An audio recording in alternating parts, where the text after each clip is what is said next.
5 pasukan istimewa TNI Polri siaga sejak 2023. Buru OPM, SEBI, mereka kejar pimpinan TPNPB. Sikap tegas Panglima TNI mengganti nama KKB menjadi OPM merupakan puncak dari kesabaran pemerintah.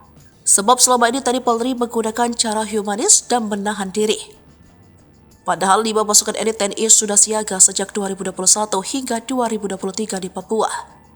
Namun tindakan OPM melampaui batas, membuat teror dan terakhir menewaskan dan Ramil Aradin. Petinggi TNI Polri serta MPR menilai perbuatan ini melanggar HAM. Kini 5 pasukan istimewa TNI Polri siaga penuh. Juru bicara Tentara Pembebasan Nasional Papua Barat, Sebi Sambam, Rabu 18 April 2024 mengatakan, ada mobilisasi pasukan TNI Polri baik darat dan udara memburu Gambang TPNPB OPM Kodam Paniai ke Gepa Nipauda.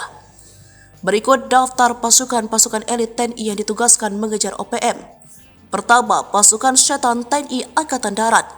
Yonif 315 Garuda diterjunkan ke Papua sejak 2023. Ditempatkan di Kabupaten Asmat dan Mapi.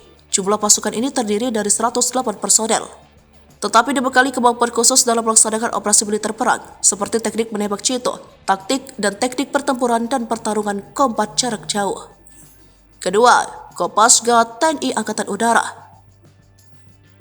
Kopasgat, Komando Pasukan Gerak Cepat TNI Angkatan Udara, memiliki kemampuan tempur di berbagai medan terutama di udara, tetapi juga hebat bertarung di darat dan air.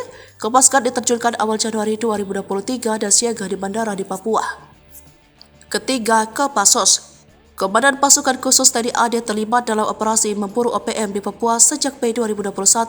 Bahkan Kopassus terlibat kontak senjata di Kampung Buloni Ilaga. Sukses menaklukkan 2 anggota KKB dinyatakan tewas. Keempat, para Rider 431 SSB TNI AD. Satuan elit lainnya milik TNI yang ditugaskan memburu KKB di Papua adalah para Rider 431 Satria Setia Perkasa. Pasukan ini diterjunkan pada 2021 lalu untuk mengejar anggota OPM. Kelima, Brimob. Brimob Polri terlibat sejak lama di Papua. Mereka disiagakan dan terjun bersama TNI melakukan berbagai operasi. Brimob memiliki kemampuan operasi khusus, penjinakan bom dan lainnya serta melakukan operasi kepolisian khusus termasuk menghadapi OPM. Meski belum ada konfirmasi langsung dari pihak TNI terkait 5 pasukan istimewa ini, namun Panglima TNI Jenderal Agus Subianto menilai pemerintah khususnya TNI Polri takkan diam. Tidak ada negara dalam satu negara, jadi dari mereka sendiri menamakan dirinya TPNPB. Sama dengan OPM, ujarnya.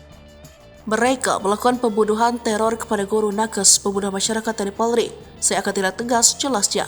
Ketua MPR RI Bambang Susatyo siap pasang badan jika ada pihak yang mempersoalkan HAM atas kewajiban TNI Polri dalam melaksanakan penegakan hukum dan melaksanakan perintah konstitusi menghadapi OPM.